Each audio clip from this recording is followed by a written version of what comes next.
Guys, हम हमारे daily life में ऐसे ही वाक्यों का बहुत यूज़ करते हैं जहाँ पर हम कहते हैं कि वो बताना तो चाहता था पर बता नहीं सका, वो पढ़ना तो चाहती थी पर पढ़ नहीं सकी, मैं कहना तो चाहता था पर कह नहीं पाया। गाइस, इस प्रकार के वाक्यों को हम हिंदी में तो बड़ी आसानी से बोल लेते हैं, बट इसे इंग्लिश में कैसे कहेंगे, इसके लिए कौन सी स्ट्रक्चर की यूज़ करेंगे, आज के इस वीडियो में हम सीखने वाले हैं। इस प्रकार की सेंटेंसेस को इंग्लिश में कहने के लिए आपको पहले यूज़ कर देनी है सब्जेक्ट, इसके बाद यूज़ कर देनी है वांटेड टू के बाद आपको यूज़ कर देनी है वर्ब की फर्स्ट फॉर्म, इसके बाद वॉट, कुड नॉट और लास्ट में वर्ब की फर्स्ट फॉर्म। चलिए कुछ एग्जाम्पल्स लेते हैं ताकि आपको और अच्छे से क्लियर हो जाए। एग्जाम्पल्स देखने से पहले मैं आपको और एक चीज़ क्लियर कर दूँ, यहाँ पर जो वर्ब की फर्स्ट फॉर्म आप देख रहे हैं लास्ट में, ये ऑप्शनल है, ये आप चाहे तो लिख सकते हैं, नहीं तो कोई बात नहीं, आपके सेंटेंस गलत नहीं होगा। चलिए कुछ एग्जाम्पल्स देखते हैं ताकि आपको और अच्छे से क्लियर हो जाए।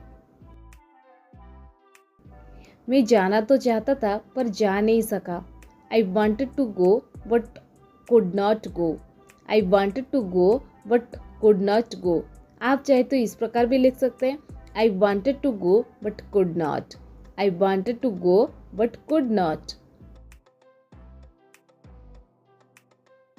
वे रुकना तो चाहते थे पर रुक नहीं सके।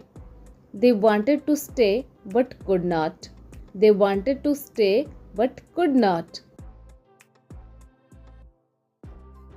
वो पढ़ना तो चाहती थी पर पढ़ नहीं सकी। She wanted to study but could not. She wanted to study but could not. मैं कहना तो चाहता था पर कह नहीं पाया। I wanted to study but could not. I wanted to study but could not. वो बताना तो चाहता था पर बता नहीं सका। He wanted to tell but he could not. He wanted to tell but could not. हम आना तो चाहते थे पर आ नहीं सके। We wanted to come but could not.